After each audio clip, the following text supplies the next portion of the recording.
Ladies and gentlemen, can you please all join me in welcoming the Prime Minister of Australia to the stage for the Garma address.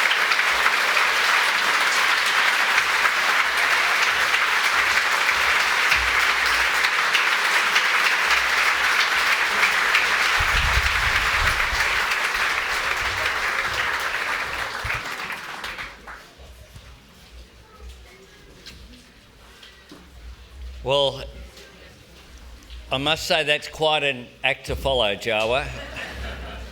I feel like saying what he said.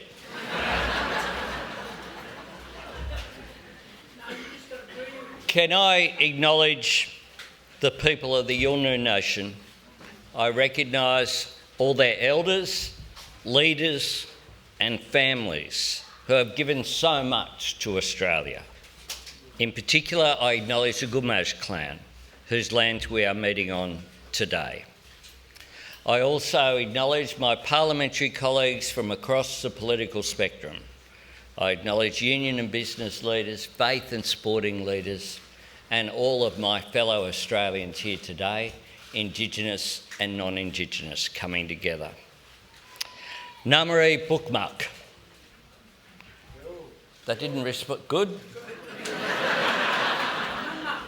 I got nothing.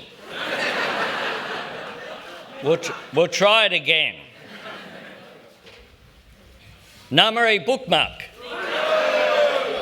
That's better. Thank you very much. In May this year, I had the extraordinary honour of paying tribute to the life and legacy of a truly great Australian. A man it is hard to imagine Garma without. Even as I look out on this crowd, I somehow expect to see him looking back. Yunupingu walked in two worlds, with authority, power and grace. And he sought always to make those two worlds whole. His very name meant the place on the horizon where the sea merges with the sky. How fitting that he devoted his life to seeking change in a spirit of unity. Momentous national change, but also practical local change.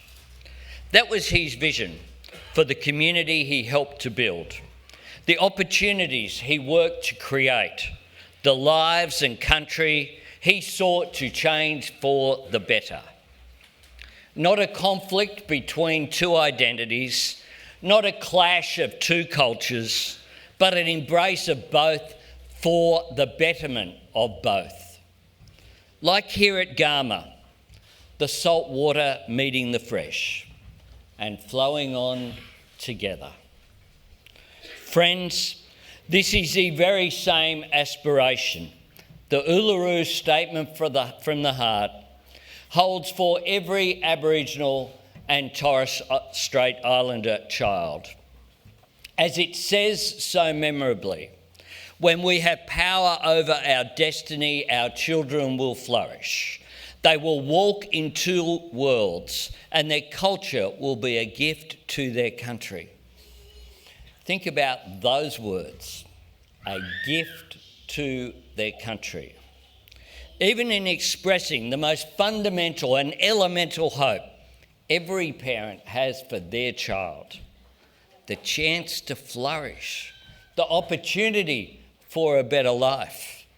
Even in that moment, there is still that spirit of generosity to others, the offer of a gift to us all. The understanding that both our worlds have so much to gain from listening to each other, learning from one another, working together. And the genius of the Uluru Statement from the Heart and all the elders and leaders and Aboriginal and Torres Strait Islander people who poured their hopes and aspirations and effort and goodwill into it is that it doesn't just articulate the noble goal of a better future. It offers Australia the practical means and the path to achieve it.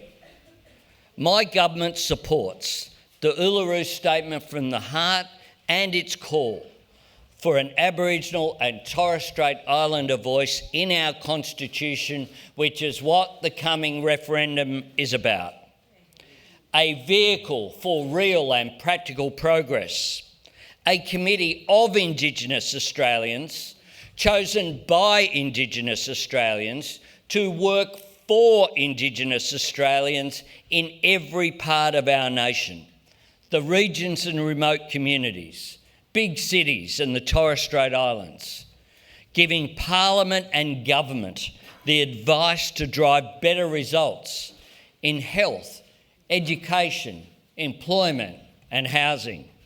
That's what the voice is about. Advice. Advice that will ensure government benefits from the perspective and experience of the people on the ground. So we listen to communities, make better decisions and achieve better results. Here at Garma, you don't need to imagine what that would look like. You can see it all around you. You can share in the vision for Australia that those elders and leaders endorsed at Uluru at the First Nations Constitutional Convention way back in 2017.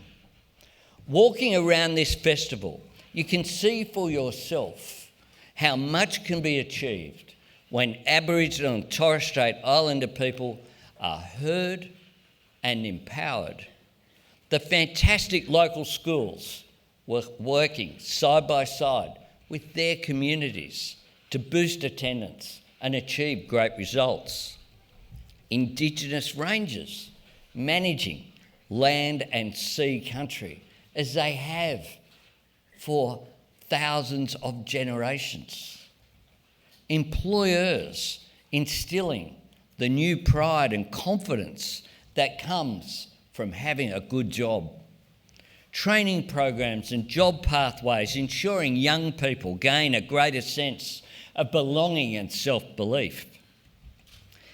Medical services, helping children grow up healthy and safe, making sure communities can get the treatment and services they need on country.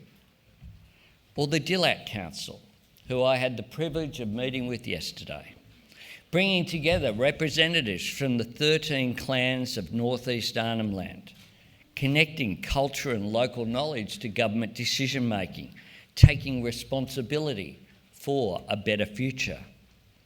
Many of these programs and initiatives have been built up through decades of hard work and goodwill. Often they've been run on a shoestring, providing generations with the basis of a better life.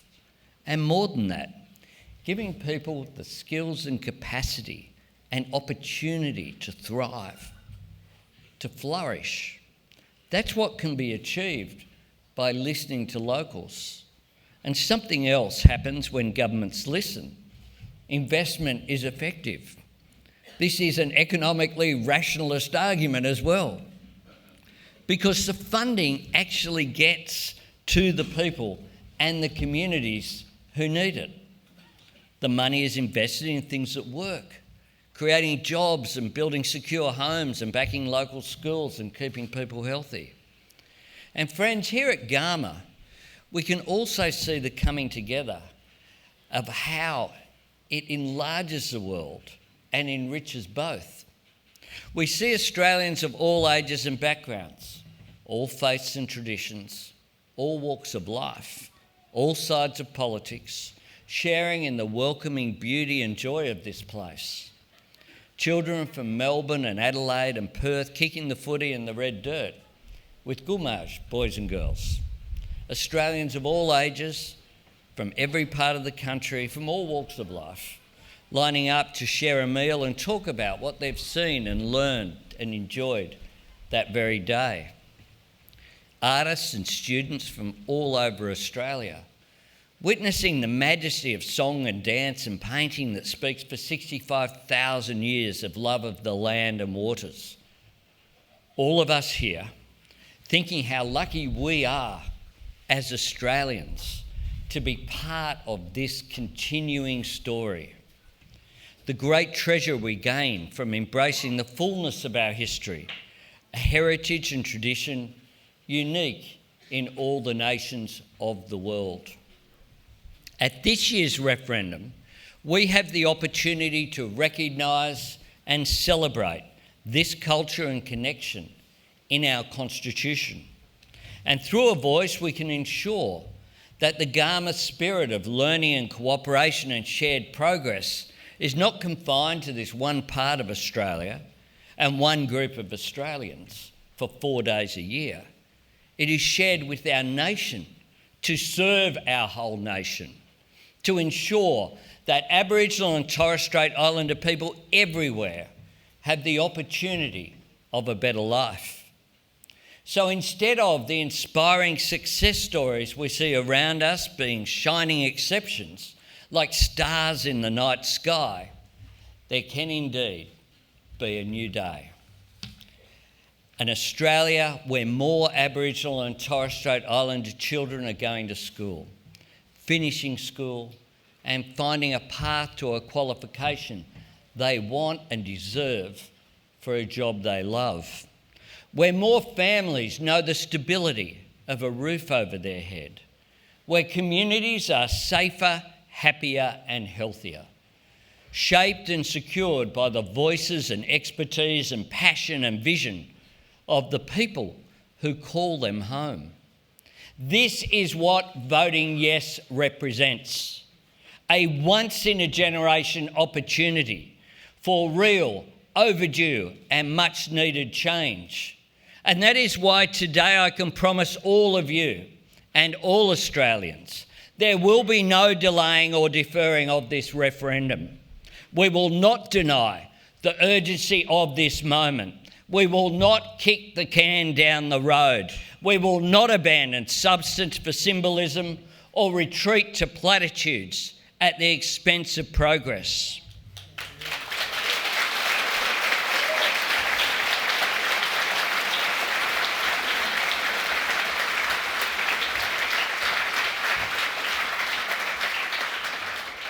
My friend Jawa spoke about the kangaroo and spoke about it being one of the part of the Australian crest.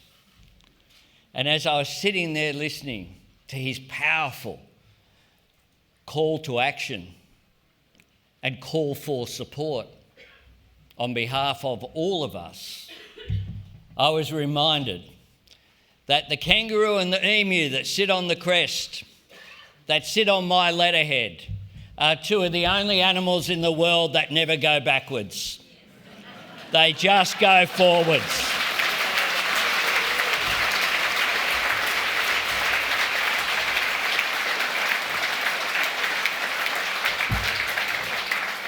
And the referendum is about whether we retreat into ourselves or have the courage to advance forward. That is what it is about. Prime ministers and governments have come and gone, but Aboriginal and Torres Strait Islander people have been so clear.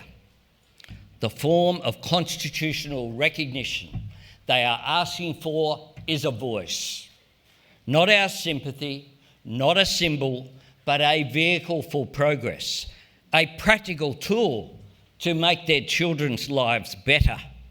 Not just something that will feel good, something that will do good, that will make a positive difference.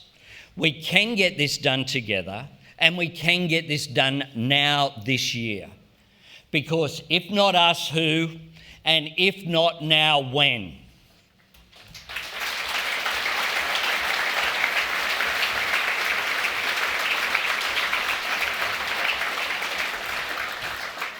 In the months ahead, just as we will continue to make it clear what voting yes will achieve, Australians should be equally clear about what voting no means.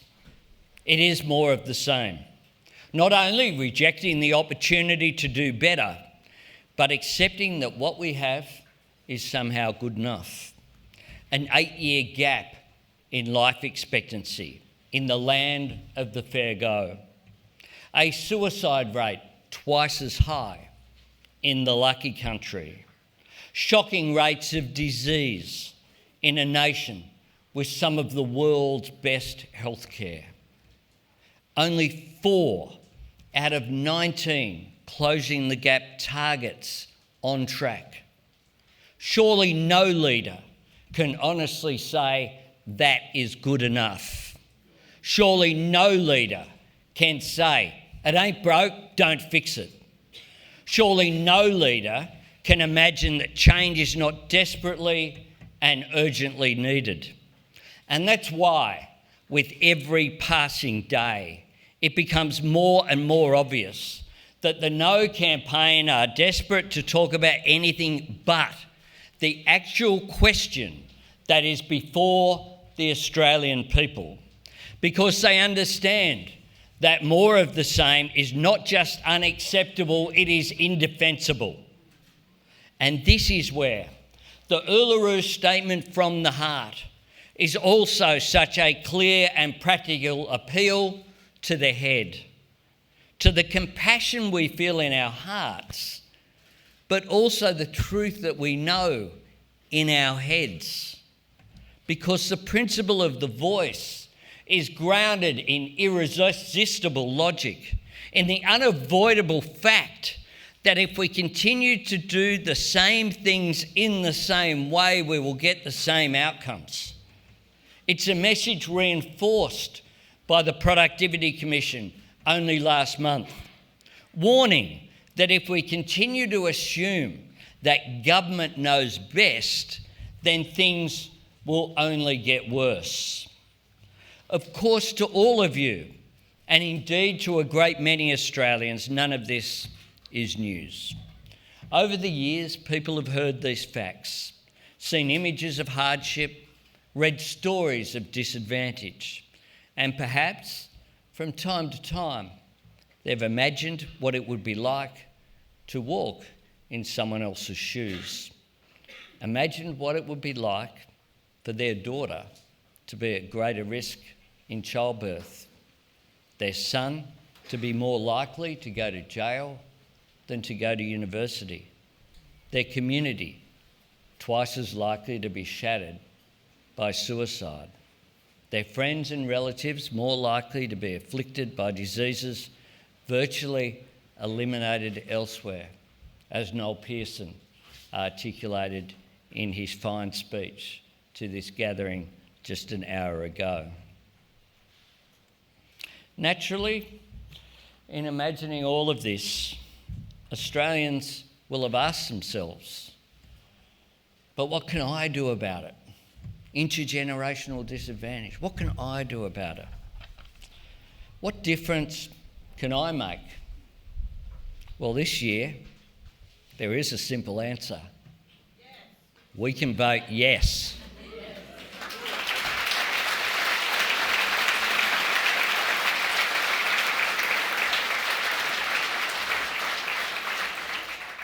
And I'll give you a bit of a practice run here. What way are you going to vote? Yes! Friends, just as importantly, we can convince our fellow Australians to vote yes as well, because that's what will decide this referendum. Everyone having one vote. Those who've thought deeply about it, and those who haven't yet looked at what the referendum wording is going forward. We know that most Australians have never got out their constitution as bedside reading. And that's why the campaign is there to be won. Because what will decide this referendum is those conversations, the respectful, genuine discussions Australians have with one another, engaging and explaining as neighbours and colleagues and friends, as teammates in community sporting clubs of every code, because every code has embraced this cause, as fellow worshippers in every faith, because leaders of all faiths have backed this change, as supporters of every political party, because representatives from right across the political spectrum are campaigning for yes and are here with us today. As employers and business leaders who understand the value and power of a yes vote.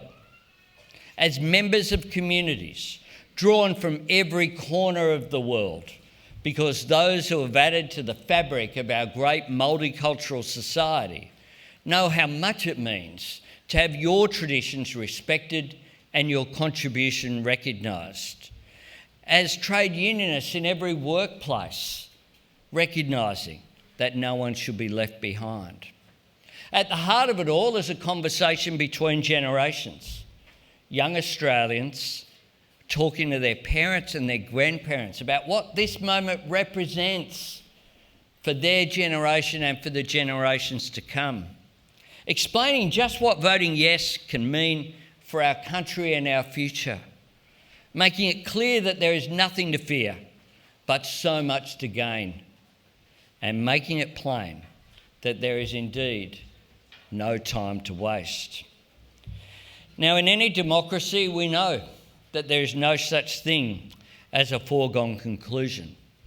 There are no guarantees of success, but that's not a reason to delay. It's why we have to hold to the courage of our convictions.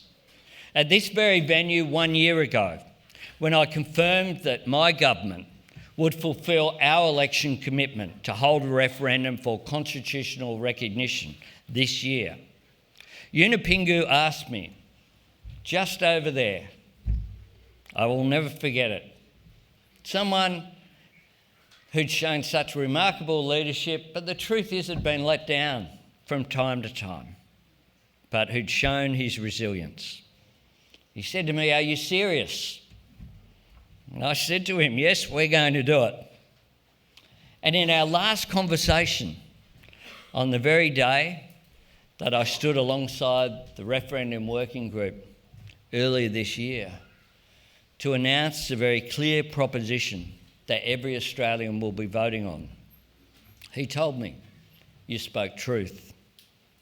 Australians now have a chance to deliver this change, to take up the gracious request of Aboriginal and Torres Strait Islander peoples to advance reconciliation, to take up the offer of the Uluru Statement from the Heart, a message extended from all points of the southern sky.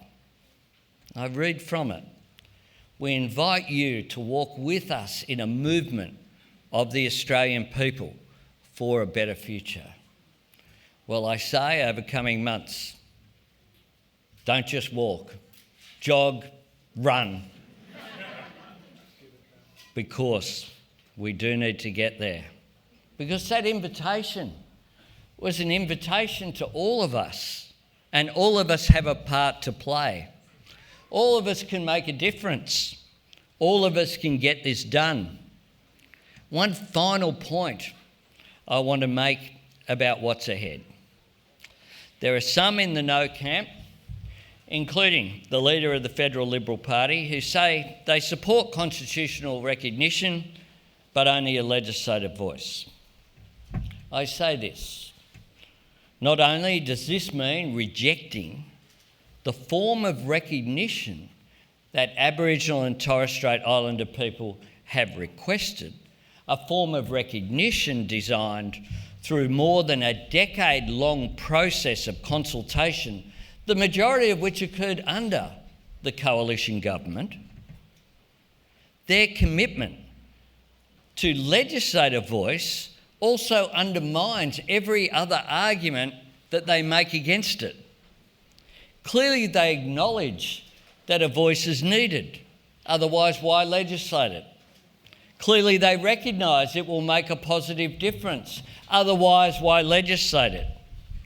Clearly, they don't see it as divisive or radical or any of the other noise and confusion they are seeking to inject into this referendum. Otherwise, why legislate it?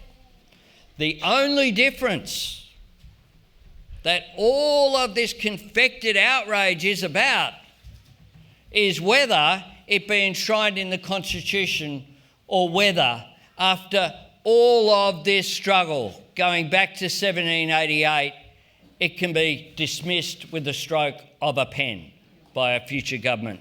That is what this referendum is about.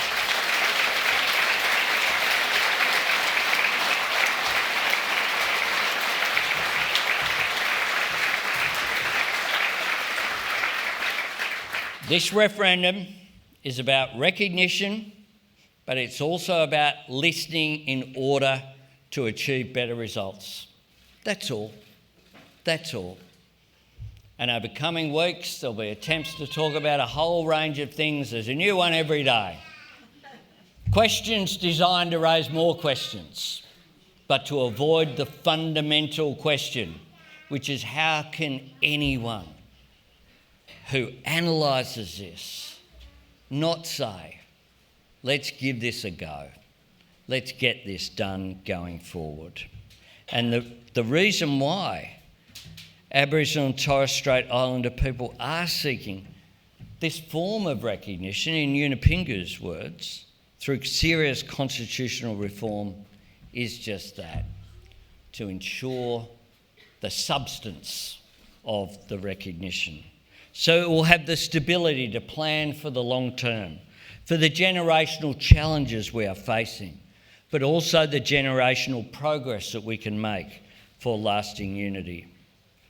Friends, more than 17 million Australians of our fellow Australians are enrolled to vote in this referendum, the highest number of voters in our nation's history. This includes, by the way, a record number of Aboriginal and Torres Strait Islander voters.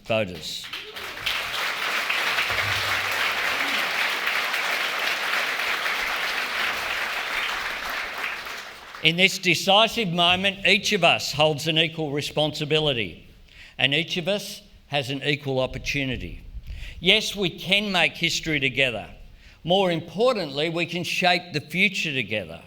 We can vote yes in a spirit of unity. We can vote yes with optimism and hope, not just for success at this referendum, but our greater success as a nation. We can bring our country together. We can bring our two worlds together, with our hearts and, yes, with our heads.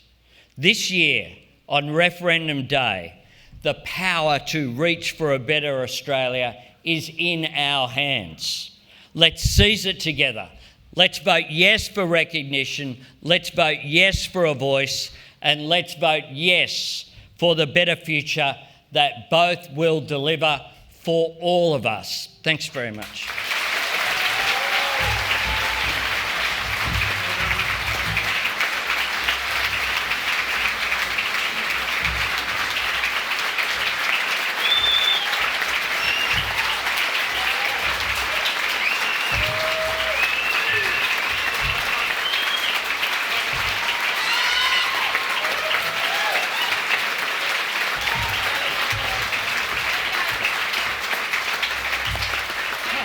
What we do now